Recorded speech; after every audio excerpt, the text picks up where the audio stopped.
Well, friends, I thought we'd be reduced to just a romp this afternoon.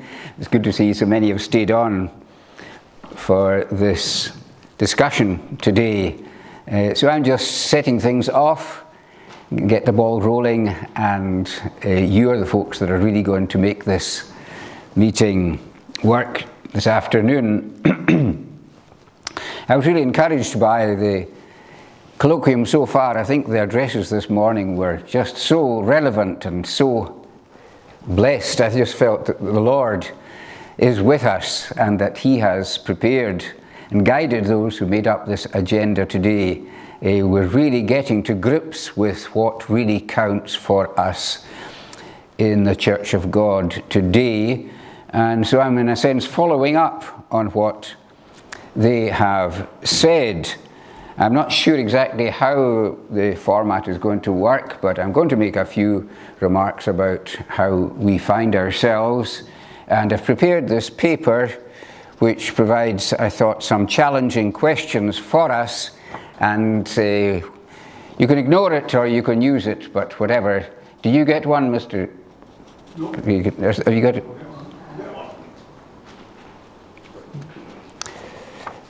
So you can discard this if you don't like it, or you can maybe find something here that will help the discussion and challenge us in our role today. So what I wanted to say, reaching modern Scotland, is to you brethren, that the Free Church was born out of mission. Before 1843, there was a great movement of evangelism and of evangelical thrust throughout the land. New congregations were being set up. I think they called them quad sacra congregations, parishes. There was a great desire and passion in the church to reach the growing community and the growing towns. We know that here in Glasgow, perhaps the most notable work was done by Dr. Chalmers when he started his work, I think, on the south side, and set the pace and the standard for reaching the poor masses of the people. He had a heart for the ignorant, poverty-stricken masses in the nation, and he felt this is what the church must do. We must reach Scotland for Christ. And you know some of the methods that he used. So our church was born not only on its home mission front, but on its foreign mission front. Here again in Glasgow, there was a great man of God, Dr. Love, who had a very influential ministry, and he established the Glasgow Missionary Society. And they sent missionaries out to South Africa. John Ross and I think it was Rennie. The two men anyway were sent out, and John Ross's brother Bryce Ross also went out. And these established the major Presbyterian mission in South Africa in the early 19th century. And these were followed up after 1843 by other men like Dr.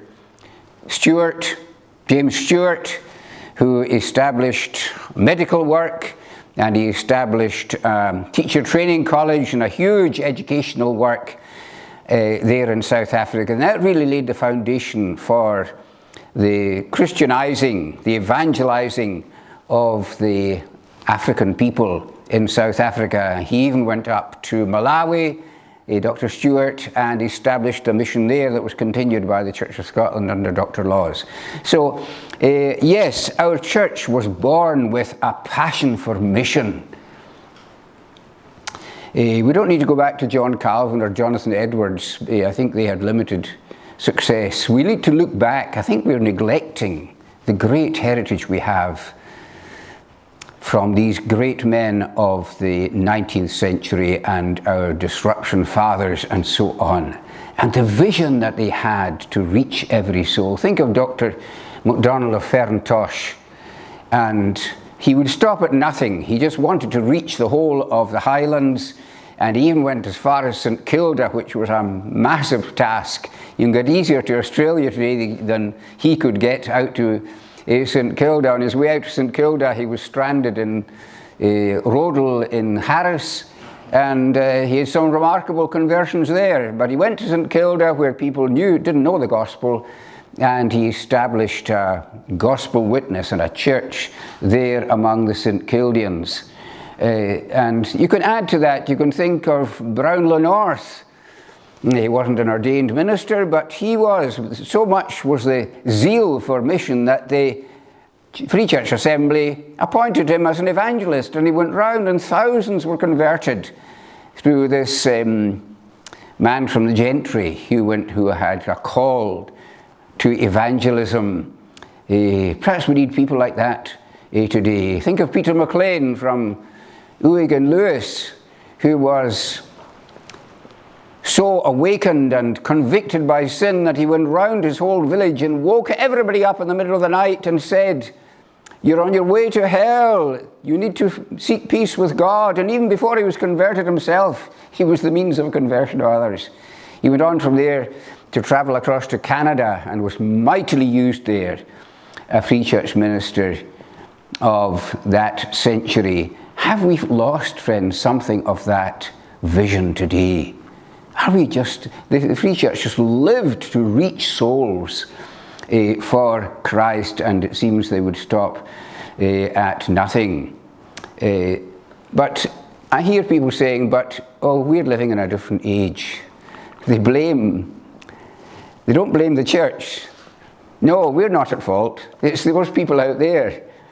They're impossible. You can't evangelize them. Well, that's why we read Romans chapter 1. Did you ever hear of a more unevangelizable people than these people that Paul talked about? That was the mission field that he had. People given over to the most filthy immorality of every kind, even bestiality. And that's the society in which the New Testament church was founded. So we've no excuse to say, we're living in a bad day, that people don't want the gospel. If Paul was here today, he would think, what an opportunity. So that's the way we should be looking at it. The worse people are, the more the need for the gospel. And we are debtors, says Paul. We are debtors. You and I are debtors to everyone in Knightswood, to everyone in Partick, to everyone in Shettleston, to everyone in Scotland.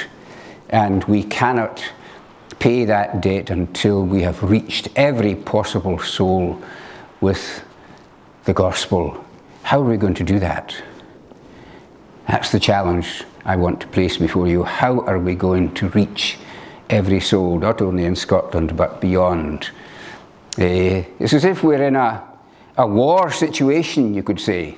And it's as if the enemies of the gospel, and the enemies of God and of Christ have invaded, like the Philistines of old. The forces of unbelief have invaded and occupied Scotland. They've no right to be here, but they're here. And this is a covenanted land, but the Philistines are upon us. And it's a war of words, isn't it? We're not taking up AK-47s or bows and arrows. We're using the weaponry of word. And we've got such massive resources these days for using the word. And I think, friends, we have to really go on the offensive these days with the message that we have and regain the territory. It's the power of God unto salvation. If it's the power of God, it means it's infinite in its power, the potential. We should never think, well, the gospel won't work today. We have to preach it, believing that it has this enormous power. It's the greatest power in society and in the world today. Now, I'm just going to mention something else here about successful communication. Successful communication depends on two things: clarity in our minds of the message, Now, we had some real clarification this morning, didn't we, about the message. And I think we are greatly privileged in our church, even compared with other churches, that we have the message so clearly defined for us. And our confession of faith does that, perhaps like nothing else. It clarifies the key, powerful truths of the Word. But the next thing is understanding the thinking of the people we are addressing. We're going to have limited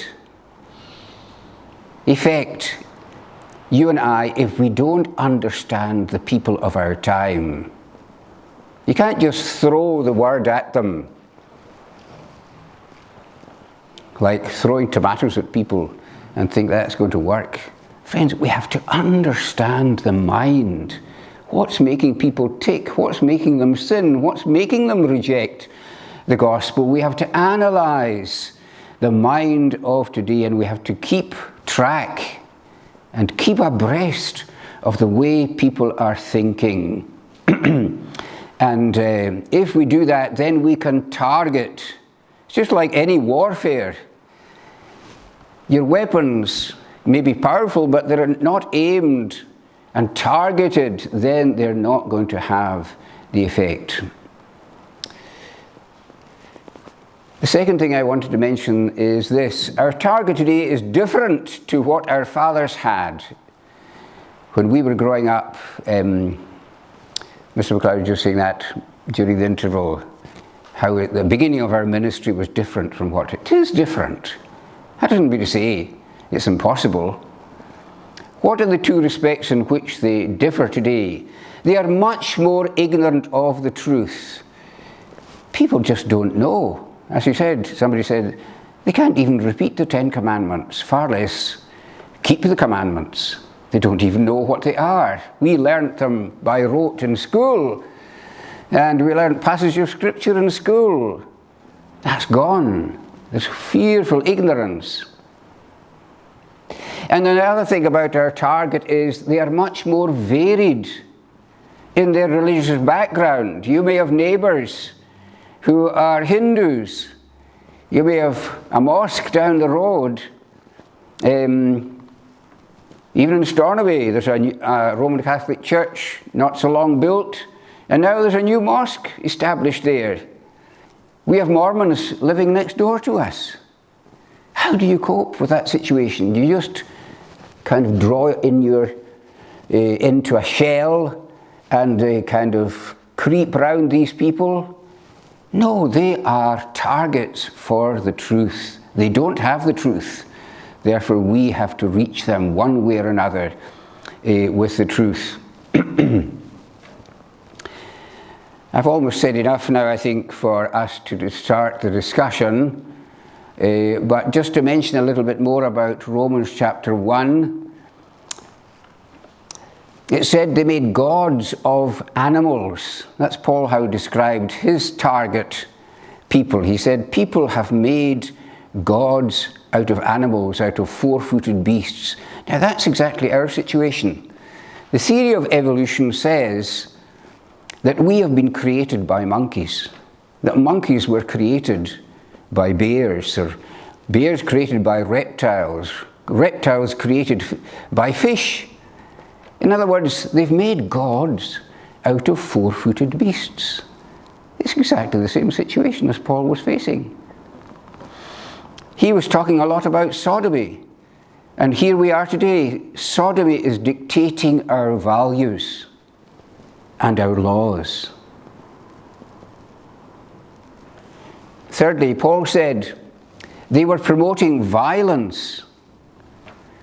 That's the third problem that we have. He had it, and we have it today. They're promoting abortion. Can you think of anything more violent than killing off our fellow humans when they're so defenseless and vulnerable before they're even born?